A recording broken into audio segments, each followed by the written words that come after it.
Hey everybody, welcome back to You Are What You Love. I am your host, Marissa Tandon, and my guest today is Harrison Prince. He's the co-host of the upcoming podcast, The Ruff Boys, and he is a self-described time traveler from 1992. So please welcome my friend from the 90s to the podcast. Thank you. I'm excited to have you here, Harrison. Yeah, thanks. I'm very excited to be here. It's been a while coming, but finally glad to finally be on the show. I love listening to it, and I'm excited to finally kind of get the peek behind the screen and see what goes on the other side, and then, eventually look at my own name in my podcast feed and listen to my own episode.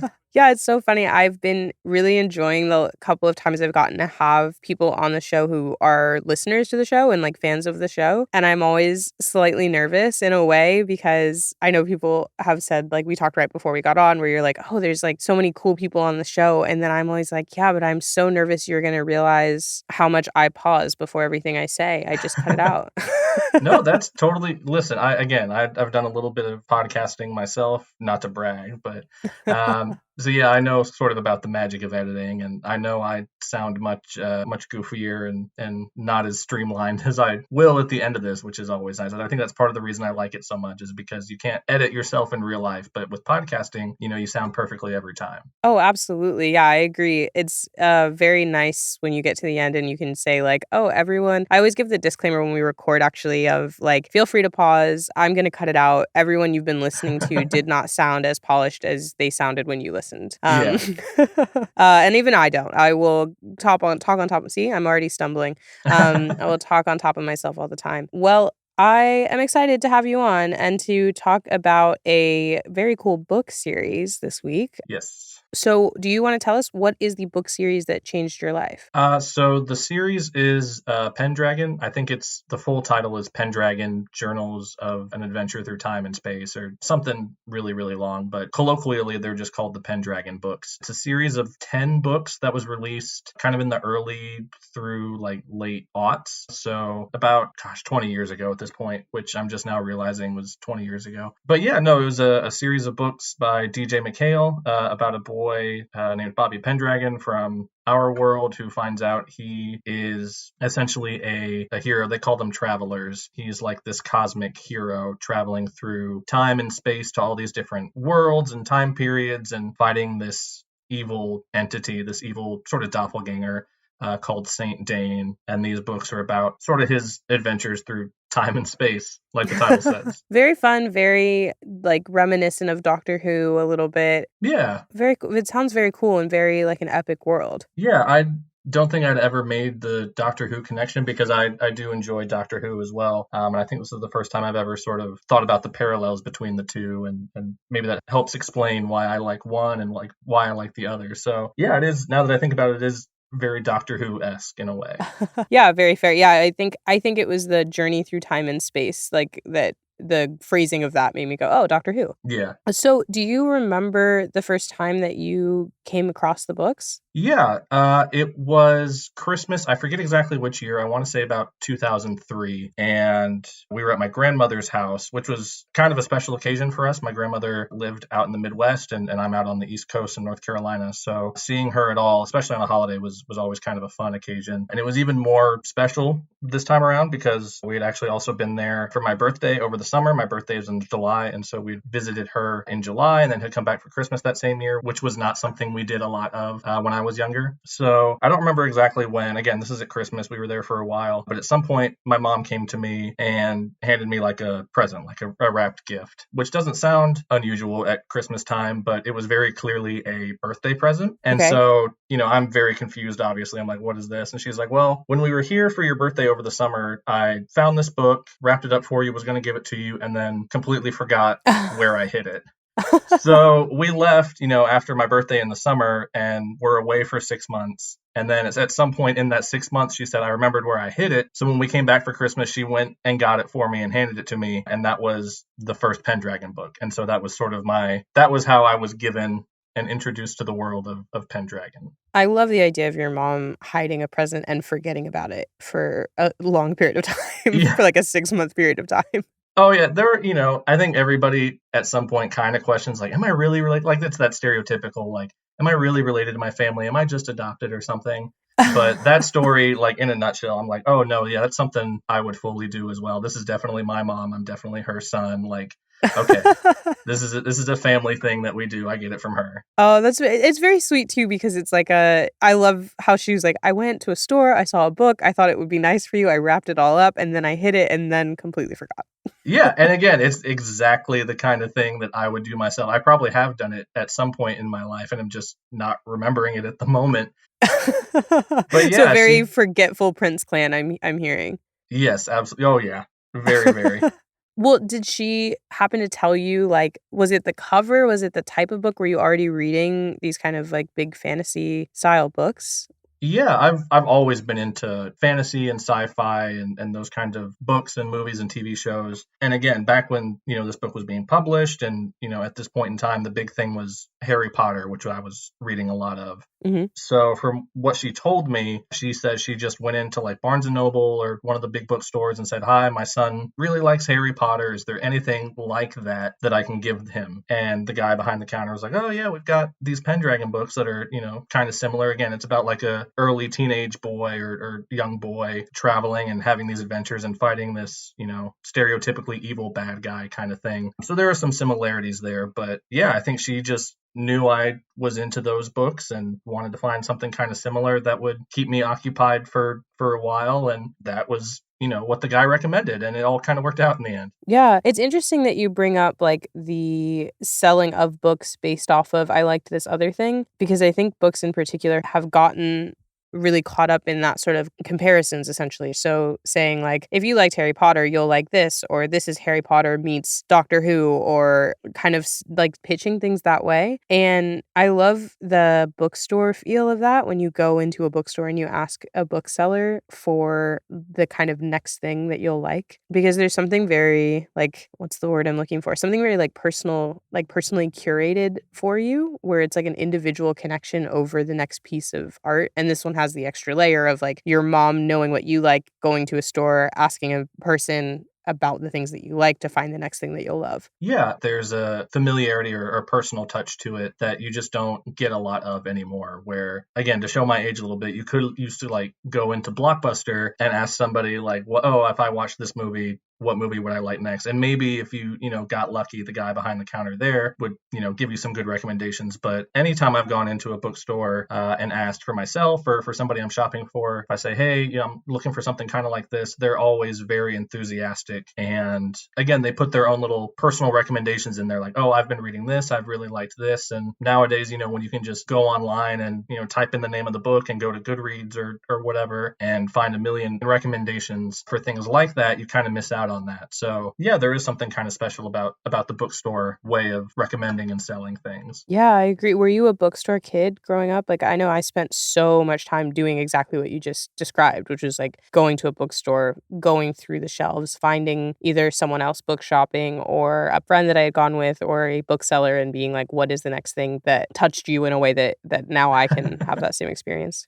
I can see where the seeds of the podcast were planted I early in your young know. life. Yeah, I definitely spent a lot of time at bookstores and libraries as much as I could anyway. There always came to a point where my parents were like, okay, like we're here to shop for back to school clothes. We can't pop over to the bookstore next door. But yeah, as much as I was allowed, I was in bookstores and in libraries, just wandering, browsing the shelves, finding covers that looked interesting, or even just like names of authors or books or book series that seemed interesting, and then pleading with my mom or dad to, oh, can I have this or whatever, or even just taking the book and finding a chair somewhere or just like an isolated corner of whatever structure I was in, whatever building, and just taking the book with me and curling up in a little corner somewhere in the store and reading it until my parents came and found me and it was time to go. But yeah, that love for books and just wanting to be not just reading books but around books. I mean, right now I'm recording this from the library in my house. My wife and I, when we bought our house, we made sure to buy one with an extra bedroom that we then converted into a library. So I've got bookshelves kind of everywhere around me as I'm recording this. So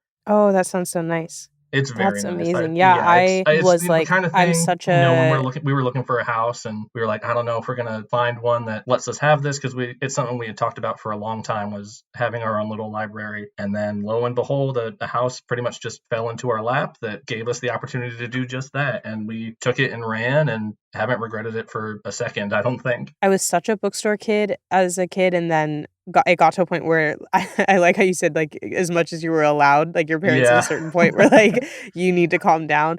Yep. Because I had that same experience, and I remember telling my dad, like, at one point, he was like, "You cannot spend every dollar that you have on books, like, you have to save some of your money," and I was like, "You don't understand, like, I could be doing something so much worse. You should be happy that my Yes. biggest problem."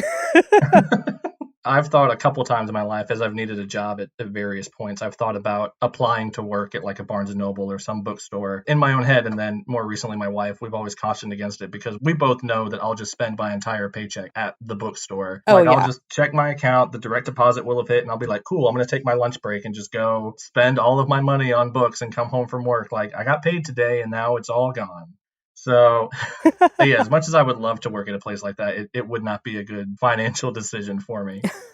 Yeah, I like what you said, though, about the feeling of being around books, not just the feeling of reading books, because there is something really I don't know what the right word is, like, very, like, homecoming or comforting about the stacks of books, like, physical books that you own, and being able to just have them, like, I donated a lot of my childhood book collection when I went to college and moved across the country, and I, like, miss them so much because I miss having just I had stacks and stacks, like, they had sort of exceeded the small bookshelf that I had and just sort of took over a whole wall in my room and half my closet, and Yeah.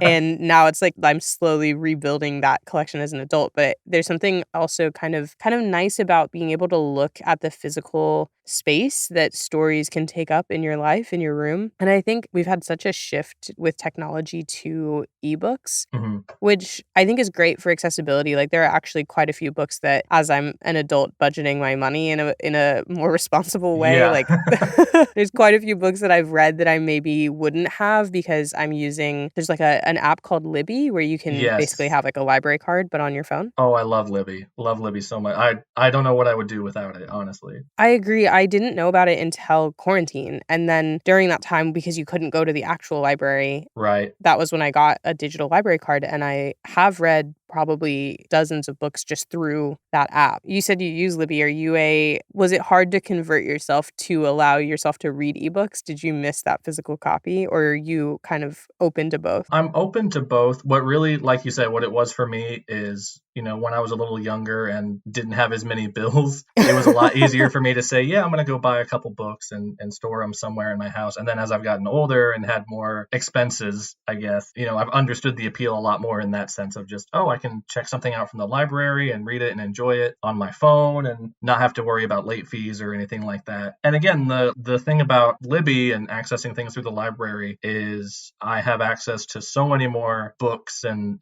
things that I wouldn't normally have. And it's a lot easier for me to tap on a couple buttons in the search bar to filter some things, find a book that looks pretty interesting, and then just check it out and start reading it right away. So I've been able to sort of branch out and read some different things that, I might not normally read or might not normally even be exposed to. So like you said, the accessibility of it is great and the low cost is really great. Yeah.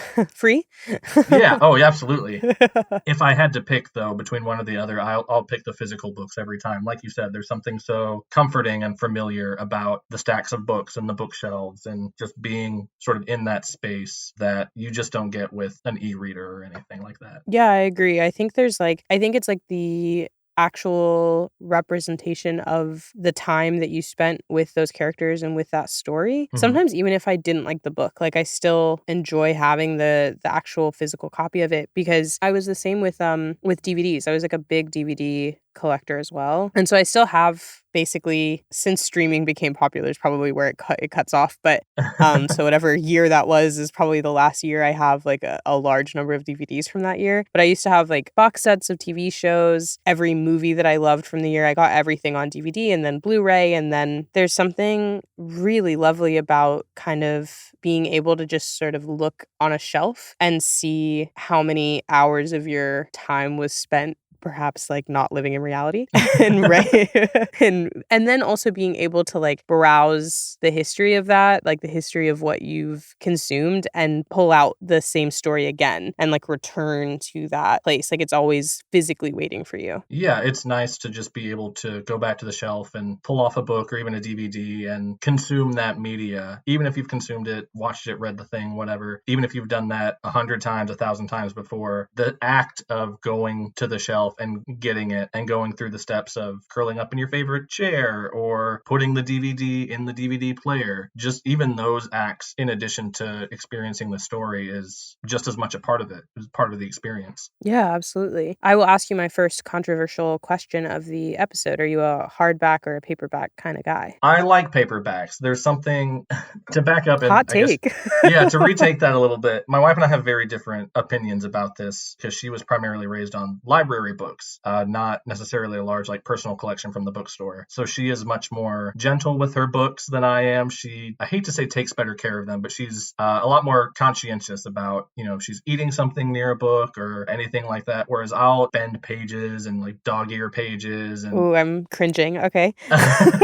yeah, apparently this is, controversial, but again, I think books are meant to be loved and experienced to the fullest. So to go back to the Pendragon books, I've got that whole collection here in my house in this little library, and I can look and see where the first book I've read so many times that I can see, on the spine starting to fade a little bit. Some of the pages are starting to tear. But to me, that doesn't show like disrespect or anything. That actually shows the opposite. That shows I've loved this book so much over the years, and I've read it so many times and gone back to it so many times, and flipping through it and flipping through the pages and seeing those stains and tears and things is, again, as much of the experience as reading the story itself. It's like opening a time capsule almost, and sort of seeing how much love and attention and time has gone into those books.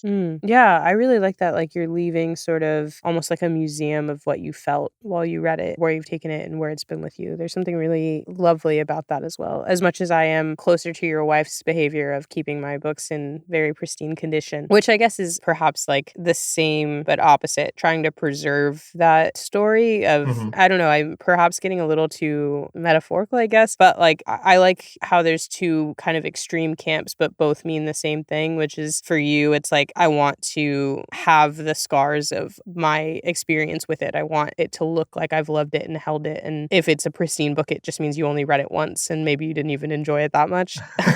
Versus like having a book that doesn't feel touched by the outside world, so it feels like a pure escape to some degree. Yeah, that's the beautiful thing about it, like you said, is both of the options, as different as they are, they both ultimately come from the same place and lead back to the same place. And so neither one is wrong. They're both the right answer. It just depends on the person. And I think that, again, is very special. Yeah, I get jealous sometimes on like book talk, seeing people who are really good at like, they'll do like tabs in their books and like highlight and underline and like write down their favorite quotes, and they're able to pull those types of things so easily. And I don't know what it is that made me, because your wife's version of she was a library book reader makes so much sense. I don't know what in me refuses to write in a book. The only books I've ever written in were for English class, and that was like hard for me to do. Really? Yeah, I don't know what it is, because it's not like I was returning them or like borrowing them from a library. Like I remember actually like a family member came to visit and looked at my book collection and was like, "Oh, these look like you've never read them." I was like, "I've read every single one of these books." Some of them twice or 3 times. Yeah. Like my favorite book that I've had my whole life that I kept, even, or not my whole life, but since I read it, I think I was 13 or 14 when I read it. But Neil Gaiman's Good Omens, I've had my copy of that book and I've read it. I read it every year and it still looks, I actually think I just got the first like crease in the spine last year. Ooh, okay. And I am far from 14. Same, honestly. More than I'd like to admit. Yeah, I don't know what it is. Like, I wonder if there's just like an inherent one or the other in every reader. One of you can't think about defiling a book, and the other is like, this is like a text that I'm gonna put myself into. Yeah, I truly don't know where it comes from. I remember sort of the first night it became not became an issue, but the first night it became obvious that my wife and I had this difference of opinion. I was laying in bed, like reading a book, and as I was going through, I was like underlining, passages that I liked or wanted to come back to. And she, was in the bathroom brushing her teeth, and when she came out, she stopped me, or she saw me, and she like stopped dead in her tracks and was like, what are you doing? And I said, well, I'm reading. She's like, well, no, you are holding a pencil. You're underlining things. You can't do that. I'm like, what are you talking about? And it became this whole like 5-minute back and forth where she's like, you can't do that. Disrespectful to the book. It's what if somebody else wants to go back and read it and now you're like projecting your opinions and biases onto them? And I'm like, no, this is for me. And again, like I said, I'm showing respect to the book by underlining it, by saying I've read this and I liked this and I want to come back to this. And yeah, with this point, we've just agreed to disagree about it. But like I said, the beautiful thing is we can do that and both be right and coexist that way. Yeah, I think her point, as I'm listening to you talk about it, I think her point of what if you're projecting your biases onto another reader might be the part that I feel, but it's actually like projecting it onto myself later. Yeah. And then I guess there's like two schools of thought. It would be nice to know at 13 when I read Good Omens, which part of the book hit me super hard and made me want to come back. But then at the same time, a book that I reread every year, like depending on where I'm at, it makes me feel differently at certain parts. There are parts that like I didn't understand when I first, that I understand differently now. And so I think there's something about what she's hitting on there with like, once you underline something, it becomes more important. So then you're reading it with emphasis. But it's at the same time, I'm kind of jealous. You have, if you go back to your Pendragon books, I'm sure have like these moments, you have almost like a history of yourself and how you reacted. Yeah, very much so. Oh, very cool. It's shocking this is the first time I've ever said this, but I think both sides are right. You've convinced me. Yeah. Oh, excellent. Then my work here is done. Yeah, we can end the episode. It's over. Perfect. We don't need to know anything. Well, to go back to the Pendragon books, as we're talking about kind of something that you've reread over and over, when you first did read it, do you remember what it was that hooked you? Like whether it was a character or a moment that made you go, I'm going to read the next 9 and stick with these? Yeah, it was the fact, I think, that it was fairly or very much unlike anything else I had read up until that point. All the books I had been reading were single POV, trying to think of all the writing terminology here, but like third person, omniscient, fixed tense, like I said, the one point of view, the one character, and it just kind of told a single story from beginning to end. And those were kind of all the books I was reading, and those were good and I enjoyed those. But Pendragon was the first time I was exposed to kind of a different way of storytelling, where one part of the book is the main character Bobby writing these journals for his friend, and so he's recounting his adventures, he's talking in first person, writing about all these things he's done. And then the other part of the book is his friend reading these journals and experiencing sort of what's going on at home in the world that Bobby kind of left behind, and the sort of interplay between those two stories. And Bobby's off having one adventure, going through one thing, and his friend Mark is back on Earth experiencing something entirely different, even to the point where like the fonts for the two parts of the book are different. The section that Bobby is writing and sending back to his friend is in one font, and when it's talking about Mark and what is going on with him, it's a different font entirely. And that visual like distinction between the two stories or the two parts of the book really kind of struck me. It was almost like a light bulb moment. Like, I didn't know you were allowed to do that with writing. I didn't know that was something you could do. And the characters I really enjoy and really related to, and just the idea of someone sweeping in one day and saying, hey, you're actually destined for this big great adventure, let's go, and sort of whisking me away to great heroic things was definitely something that appealed to me at that point. I love what you're talking about of like the format of the book almost breaking your understood rules of what a book was allowed to be. I mean, what was going on in your life at the time that like a heroic sweep away felt good? Was it just typical teenager stuff? I'm sure some of it was typical teenager, young kid stuff, but to back up, when I was first introduced to them, again, was early 2000s. So personally, I think I mentioned at one point, but my dad was in the military when I was growing up, so we moved around a lot. And early 2000s, we relocated from Anchorage, Alaska, where we had been living for as long as we had been living anywhere at that point. We moved all the way across the country to Fayetteville, North Carolina. So there was a really big shift in everything for me, culture, climate, especially friends, neighborhood, all that stuff. There was this huge like upheaval in my life. So I had kind of found myself suddenly displaced and felt very much like a fish out of water on a personal level, but then sort of on a grander scale, this was, the sort of immediate aftermath or the first few years following 9/11. And to not only experience that outside of Fort Bragg, which, had a very deep connection to all of that. So growing up again in the military after 9/11 and growing up around military families after that, but then also the school I was attending at at that point was a private school, and it was a Christian school. And so there was an added layer to that of this really intense Islamophobia, really, for lack of a better word, and xenophobia on a sort of a broader scale. And so kind of everywhere I was turning at school and in my community and things like that, there was just this really deep-seated, like, I don't even know how to phrase it, but it was just this attitude of extreme patriotism, nationalism, even the Islamophobia, like I said. And it was just this sense of, we're going to go to war and do all these things. And it just always felt kind of wrong to me, especially because, again, I was already kind of different from everybody else around me. And I'm not saying at all that my experiences as a straight white man in America were any worse than other people's. I'm not saying that at all. But it was my first real experience with like extreme ostracization and isolation, being completely bullied and isolated from people just because I believed slightly different things or wasn't as fervent in my love for America as maybe other people were. So the books definitely were an escape for me. And again, that idea of someone's going to come along and take you away from all this, and you're going to go do something, and you're going to go help people. And yeah, that I really wanted that for myself. Yeah. And so I think I connected to that. Again, I think that's why I connected to Harry Potter in the same way, was because he's this little 11-year-old boy who someone comes and whisks him away and says, you're going to this other place and it's going to be a lot better for you. So sort of, yeah, being in the midst of all that post 9/11 extremism, for lack of a better word, I just was looking for good anywhere I could find it. And where I found it usually was in books. And so I turned to books. I turned to Pendragon especially to get away from all of that stuff in my day-to-day life. Yeah. When you talk about kind of the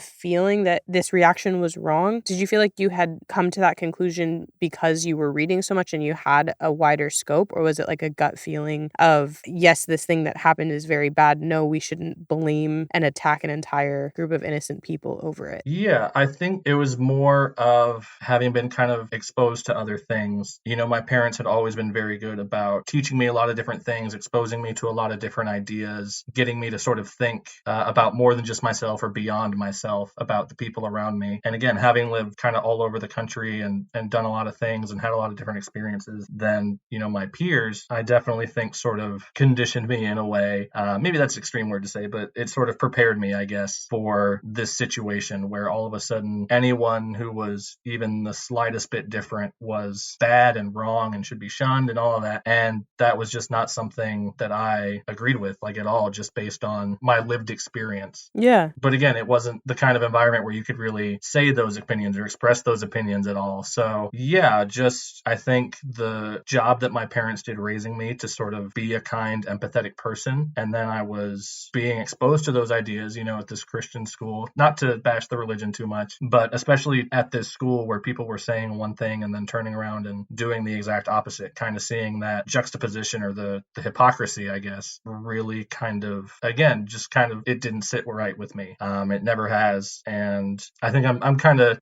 getting a little long-winded here, but yeah, I think just how I was brought up and sort of the things I was feeling and experiencing, especially through reading books, and these characters, not just in Pendragon, but in all these different books I was reading, those were kind of the ideals that I strived for and wanted to emulate in my own life, because I didn't see a lot of that around me. No, it makes sense that what you're talking about, which is like the areas that you were in and the environments that you were in. The post 9/11 reaction was very clear and almost sort of black and white, it sounds like, the way you're describing it. Yeah. This thing happened, so these people are bad. And it makes sense that the books that you were escaping into had protagonists that were sort of fighting against those black and white ideas of good and evil, almost, to sort of, like you're saying, be brought up in a way that you are experiencing empathy and you understand that there is no sort of all one group of people are evil. There are levels, there are explanations, and you were essentially kind of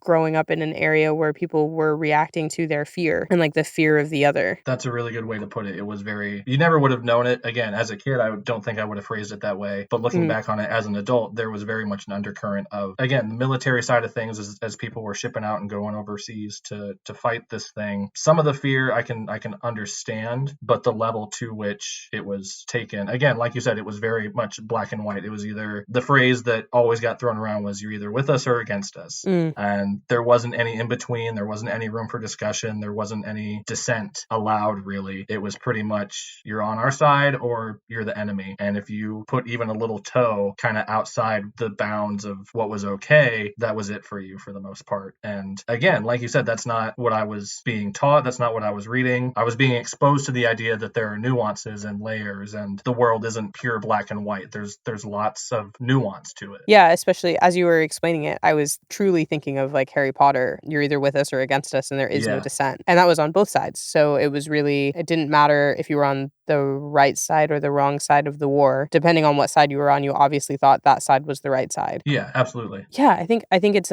especially in fantasy too. Generally speaking, in fantasy, especially like fantasy that has a big war at the center, there is a commentary being made about the way we behave as people in the real world. And so I think it's interesting that as a kid, perhaps not understanding the complexities of what you were experiencing, you were reaching for the types of books that have something to say about that without objectively saying it, like without saying it in those plain words. Yeah. That makes sense. I think it's on the brain too, because I don't know how much you keep up with like book talk recommendations, but Fourth Wing has completely blown up on there, and I just finally finished it. And it's very much similar vibes of a fantastical world, a centuries-old war, a big enemy, and sort of marking the people and the children of the people who were part of the rebellion and trying to understand who's right, who's wrong, and this black and white expectation. So I think it's on the brain. I have not actually heard of that one. I'll have to look that up and check that out. I'm on Book Talk, but I have not somehow come across that one yet. It is sold out everywhere. Oh, okay. Perfect. It's Love like back ordered everywhere. Here's what I'll say. If you don't read fantasy, you'll really like it. If you do read fantasy, there are things that will bug you about it. But if you look at the entertainment value of the book, it's great. Like I had so much fun. I stayed up till 4 a.m. reading it one night. Oh, wow. Perfect. Couldn't put it down. I enjoyed myself. And I think as I get older, I'm really starting to understand that that's the rarity. It doesn't really matter.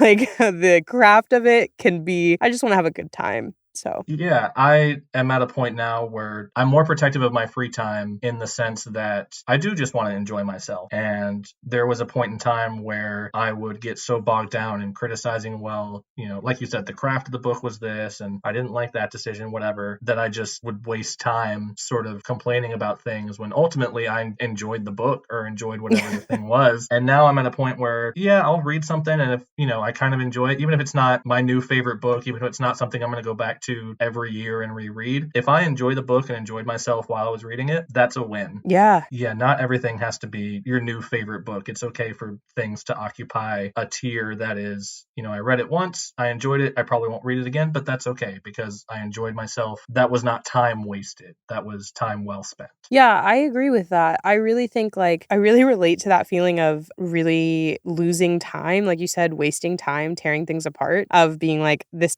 doesn't hack it. It craft wise, I would have changed this or I would have changed that. Because now lately, I was in a reading slump this year. I normally read like a book a week. Oh, wow.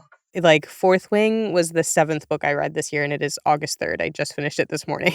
Oh, boy. And I have never been this not reading. And I think part of it was, I think I mentioned this on an episode earlier this year, but I read the book Babel, which was like the book of the year last year. Like everybody read it. I do remember hearing about that one. It was a really good book, but it took me months to read, which I can't remember the last time a book took me months to read, except for this book, obviously. But it was like the second book I read this year. It was very technically well written. It had a lot to say. It had a clear thesis statement, but it also, to some degree, I did not have fun reading it. It made me think a lot. Certainly it had a lot to say and it said it clearly. Yeah. But I didn't enjoy myself, which there's time for that. There are books that are meant to make you take time, and it is a hard read and it makes you think. But the more I lose the ability to have free time, the more it gets squashed into, an hour before bed. And if I'm getting that, I'm staying up and I really should be asleep. Yep. the miseries of adulthood, the more I just want that hour to be fun. And I feel like I'm chasing some of the big fantasy twists that I used to read as a kid. Yeah. Like that feeling. I don't know if you read The Mortal Instruments. The City of Bones was the first one by Cassandra Clare. Think I did, but it's been a very, very long time. There's such a wild twist at the end of the first book that I'll never spoil. until people have read it because I think it is the most audacious thing that someone could have done. And, like there's plenty of things that could be said about those books, like craft-wise and whether they're good, whether they're not, and people have torn them apart. But I do remember how I felt when I finished the book. I remember staying up late to read it before school and like being tired the next morning and flipping to the last page and reading the last line and like my mouth hanging open. I don't know. Sometimes I wonder like if that's more important than it is if the craft's not perfect, if the writing's not perfect, but I can't put the book down and at the end my mouth is open and I'm like racing to the store or looking up when the next book comes out. I almost feel like that's that's a good book. Yeah. Oh, yeah. Again, it's interesting because, like you said, a book can be well written and well crafted and have an engaging plot and all that stuff, and you just don't like it and don't enjoy it. And then on the other hand, there are books that can be a hot mess, all over the place, and nothing makes sense and plot holes everywhere, and you just absolutely fucking love it. And that juxtaposition, just because a book is good doesn't mean you're gonna like it, and just because you like it doesn't mean it's good. Yeah. Which is really fun, and chasing sort of that magic, like you said, of trying to find a book that, you read the last line and you're just like, well, when's the next one coming out? What do I gotta read it now. I gotta do something, trying to find that somewhere. Yeah, the feeling Fourth Wing, I think, was actually the reason I'm recommending it is not necessarily that it was the best written book, but it was the first book in a long time that I've like turned to the end pages and been like, where's the preview? Where's the preview of the second book? I have to know right now. Yes. So to me, in my book now, as I get out of maybe my kind of like performative intellectual phase, like now that's all I want. Right. Yes. As someone who's also working to get out of the performative intellectual phase very much, I just want to have a good time. Yeah. Yeah, I think there's also like book talk we've mentioned a couple of times here as well, which I think is sometimes that's what they have tapped into. I know I've read a lot of books off of book talk where I was like, I don't understand how this blew up. I don't get it. Yeah. It's not, it is not a well-written book. But then sometimes I look at it and I'm like, actually, I think they're blowing up because they're fun. They are fun books. Even if they're not the best written books, they are a good time. Yeah, exactly. They don't have to be perfect. They just have to be entertaining, even if they're not the shining examples of their craft that everybody wants them to be. Yeah. Well, quality can mean different things to different people. Yes, very much. Yeah. So to go back to Pendragon, which seems like it maybe had the best of both worlds, like it sustained a 10-book series. I assume it was well written enough that you were able to, enjoy yourself from a craft standpoint. Yeah. But also obviously entertainment and emotionally connected to this book. Do you think it had more to do with the kind of chosen one fantasy narrative and it lined up with other things you were reading, or was there something? Obviously you didn't pick Harry Potter to talk about today, so right. What was it about the Pendragon books that set them apart from a formula that we're familiar with? Part of the reason I didn't pick Harry Potter because I've been trying to distance myself from that as JK has gotten a little more extreme about certain views.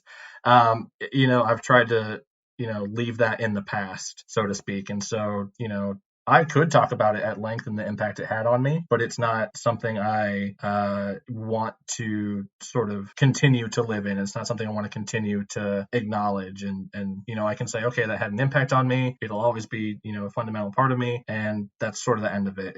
That chapter is sort of closed, so to speak. But Pendragon, I mentioned earlier, the formatting of the book and just it sort of broke the rules for storytelling as I understood them. And I had always kind of wanted to be a writer, but that was the first book I think I ever read where I was like, I want to write something like this. And it was the first time I can remember after reading a book through, for the story and enjoying it. It's the first book I remember going back to and reading through and trying to examine the craft of it and trying to see, okay, how did this thing get foreshadowed? How was this cliffhanger done? And really looking at how it was written and not just reading the words on the page and studying it almost like a textbook and trying to find the pieces of it that worked and that I liked, and the things that I didn't think worked as well that I maybe thought I could do better, if I'm being honest.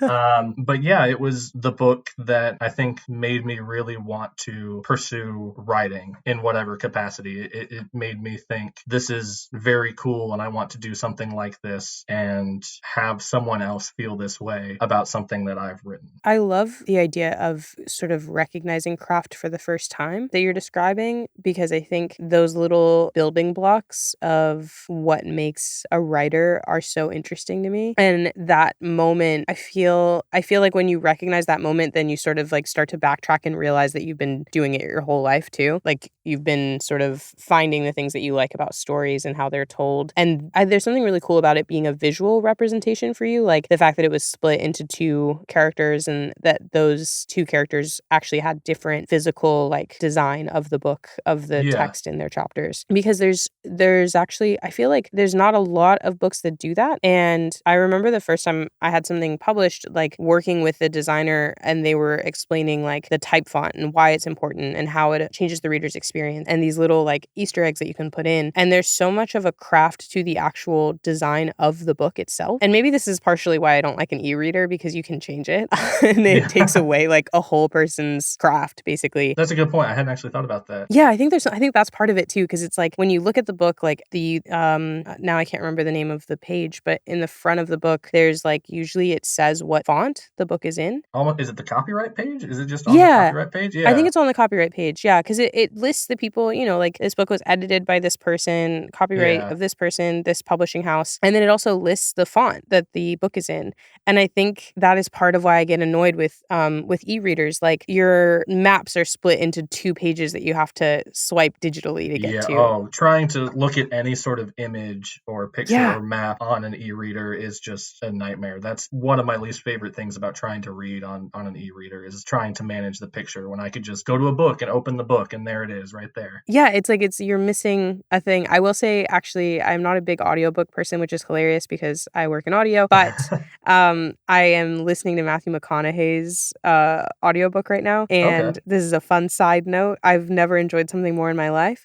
And I'm a big Matthew McConaughey fan, but it just soothes me, something about him. But it's an autobiography, and in the physical copy there are pictures, and as people do often in the audiobook, it's the first time I've ever been like, I didn't need to see that picture, because he'll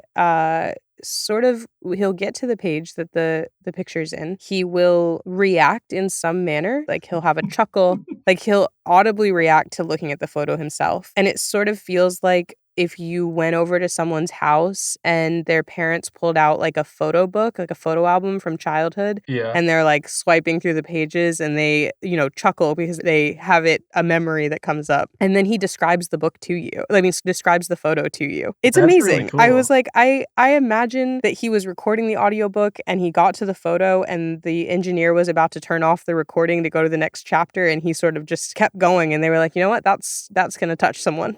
Yeah. Audiobooks, are so polished and almost flat in a way. And so to like hear that, of course it's Matthew McConaughey. It's, I can't see like Tom Hanks doing something like that, but of course Matthew McConaughey, it makes sense that he would read his audiobook like we were just hanging out in his living room. It truly feels that way. One day I will, in fact, learn how to record an episode without getting so excited that we have to turn it into a two-parter, but today is not that day. We will be back next week with the second half of my conversation with Harrison, where we dive into different mediums, how important books can be to forming yourself as a person, and what books can do for your moral compass. Between now and next week, if you enjoyed this episode, I think you will also enjoy the two-parter I did with Mary Frances Noser on Harry Potter. In that, we dive into something that we touched on in this episode, which is how to handle being a fan of Harry Potter after everything that's happened. If you're interested in listening to that episode, you can scroll right back in your feed to Harry Potter Part 1 and Part 2 with Mary Frances Noser.